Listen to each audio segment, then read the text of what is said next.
for us here tonight. This week's verdict in the Derek Chauvin trial has once again pushed the topic of police reform to the forefront, really across the country, and Buffalo is no exception. Yeah, and some reforms have already been passed in the city of Buffalo, but many advocates want more to be done, and they're trying to take the issue straight to voters this fall. This story comes from our nonprofit partners at Investigative Post. Yeah, and joining us live right now is reporter Geoff Kelly, who's been covering this. You can read his latest article at investigativepost.org. Geoff, this is a really fascinating and eye-opening report. Thanks for coming on to talk us through it. It's my pleasure, always. Thanks for having me. Yeah, Geoff, before we talk about the process of getting an issue on the ballot, let's just talk about the referendum itself. Who is involved in this, and what are these groups pushing for in the city? Well, it's the drive for this referendum is organized by a coalition of not-for-profit, sort of good government groups, some of them quite well known in the city: Partnership for the Public Good, Voice Buffalo, Citizen Action, and others. So sort of seasoned organizers and advocates.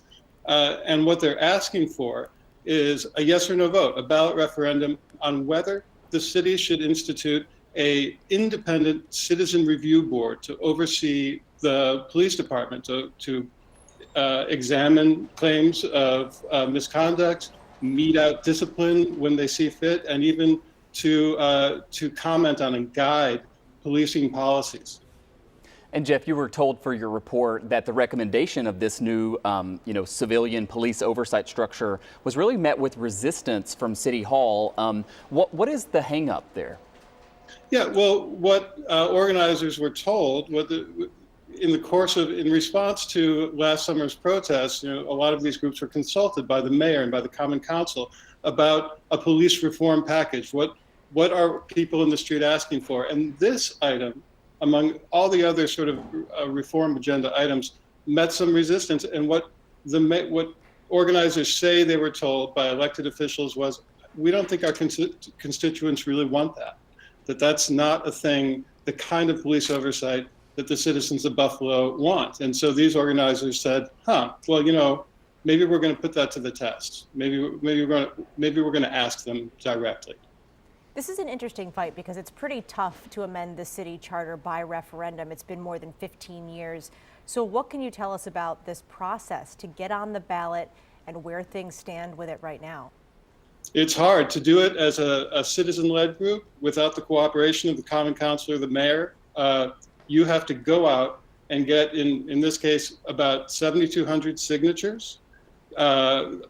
Regardless of party, they just have to be registered voters in the city of Buffalo. You need to get that many signatures, turn them into the city clerk. Then the Common Council has 60 days to either accept your petition, in which case it goes on the ballot, or they can ignore it or reject it, in which case you can preempt them again. You can go out and get another 3,500 signatures. And if you can do that, then you can submit those to the city clerk, and if that's accepted as a valid petition, then it goes on the ballot without Common Council approval. Now, obviously, the organizers hope to get the signatures. They're aiming for like 10,000 by the beginning of July, and they hope they can convince the Common Council to accept their petition and put the vote to the people in November. I had told you, Geoff, that I didn't realize that this was even a possibility, and now I don't feel so bad since I know it's been 15 years since this happened. I haven't been in Buffalo for 15 years, but it really does speak to the difficulty of doing something like this. I wonder if, based on your conversations with the organizers who are trying to do this and your research into what the process is like, gives you a sense of whether or not you think this is something that we can expect to see on the November ballot, or maybe not so much. I think it's too soon to say. As I pointed out, they're aiming to get their signatures turned in to the city clerk sometime in the beginning of July. The weather today is not really amenable to going door to door and asking people for signatures, and COVID restrictions are a hurdle as well.